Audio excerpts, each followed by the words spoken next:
ওরে একদিন আমার দিনের নবী, আমার দিনের মোস্তফায় হাঁটিতে হাঁটিতে মসজিদুল নববীতে যায়। মসজিদুল নববীতে দিনের মুহাম্মদে যাইয়া কয়েকজন সাহাবাদের নিয়া নবী ছিলেন রে বসিয়া। এমন সময় আল্লাহ পাক জিব্রাইলকে পাঠাইলো, গাইবী ভাবে জিব্রাইল নবীর কানে বলে দিল, ও হে নবী, দিনের নবী মুহাম্মদ গই আপনাকে জানাই, আপনার সাহাবাদের মাঝখানে মুয়াবিয়া নামে একজন সাহাবা আমি বসা দেখতে পাই। ওই মুয়াবিয়ার ভাগ্যে আল্লাহ দিছে গুলেখিয়া, একটা পুত্র সন্তান মুয়াবিয়ার যাবে জন্ম হইয়া। ওই পুত্র সন্তান হইয়া আপনার ইমাম বংশ ইমাম হাসান হুসাইনকে দিবে কতল করিয়া।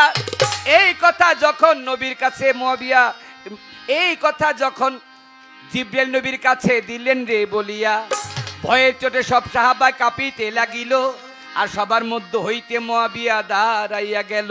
নবী, আমার জন্যই আপনি কোনো চিন্তা করবেন না, আমার ছেলে ইমাম বংশ মারলে আমি কোনো দিন বিয়েই করব না, বিয়ে না করিলে সন্তান হইতে পারবে না, আপনার ইমাম বংশ দুনিয়ায় কেউ ধ্বংস করতেও পারবে না। আমার নবী বলে, ও মুয়াবিয়া তুমি জানো না আমার আল্লাহর লীলা খেলা কেহই বুঝতেও পারে না, চালাকের চেয়েও চালাক আমার আপে সাইরাব্বানা, মাকরাল্লাহু মাকারিনেও আছে দিন দেওয়ানা। এই কথা বলিয়া নবী ঘরে চলে গেল। আস্তে আস্তে কয়েকদিন গত হইয়া গেল। একদিন বাণিজ্য করার জন্য মুয়াবিয়া রাস্তা দিয়া যায়। হঠাৎ করে মুয়াবিয়ার প্রস্রাবের বেগ পায়। প্রস্রাব করার জন্য মুয়াবিয়া গেল জঙ্গলের ভিতরে। ওরে জঙ্গলে প্রস্রাব করিয়া ঢিলায় একটা কুলুপ ব্যবহার করে। ওই ঢিলার মধ্যে, ওই কুলুপের সময় ঢিলার মধ্যে বিষ ধরপোকা একটা গিয়াছিল রহিয়া। মুয়াবিয়া কুলুপ করার সময় দিল পোকায় নফসের মধ্যে কামড় মারিয়া। কামড় মারিয়া পোকায় তার বিষ ছাড়িয়া দিল। মুয়াবিয়ার নফস হইতে আস্তে আস্তে বিষ নাভির গোড়াতে পৌঁছাইল। এইবার নাভির ব্যথায় মুয়াবিয়ার জীবন বাঁচে না। খবর পেয়ে আসলেন আমার নবী দিন দেওয়ানা।